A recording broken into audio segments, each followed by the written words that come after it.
Hey guys, kung naghahanap kayo ng mura pero sulit na staycation na malapit sa airport at walking distance lang sa MOA, perfect itong stay namin dito sa Shore 2 Residences Tower 2.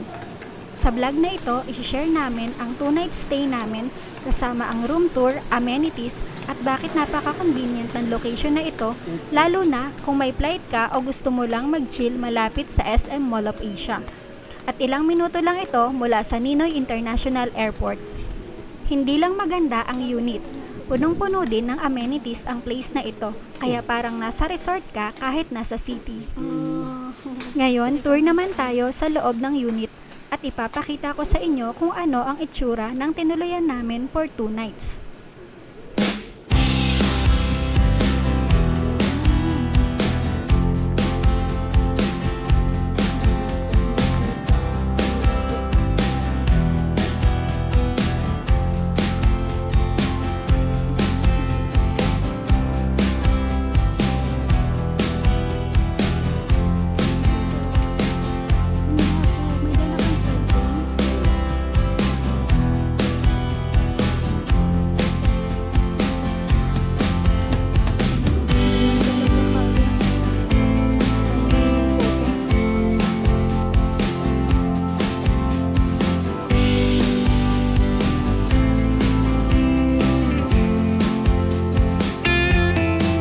Ito ang amenities dito. Free wifi sa rooms at public areas. Pool with view, spa, sauna, at massage. 24 hours front desk at security. May restaurants, coffee shop, at convenience store sa paligid. May garden, may playground, at kids pool. Accessible din ang wheelchair at elevator. At meron din airport transfer at shuttle service available.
At room tour na tayo.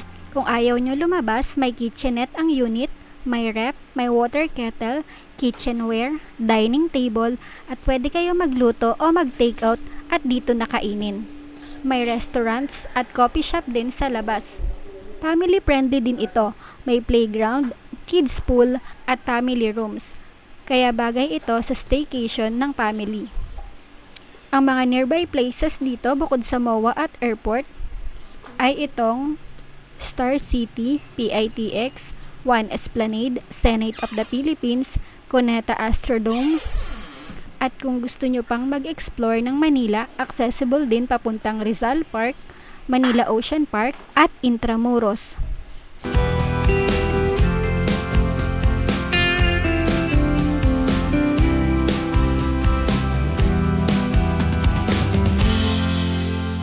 Narito ang mga importanteng dapat nyong malaman kung magbubook kayo dito. Check-in time 2 o'clock p.m., check-out time 11 o'clock a.m. at may 3,000 pesos security deposit na refundable. Parking fee 600 per day, pool fee 150 kapag weekdays at 300 naman kapag weekends and holidays per person.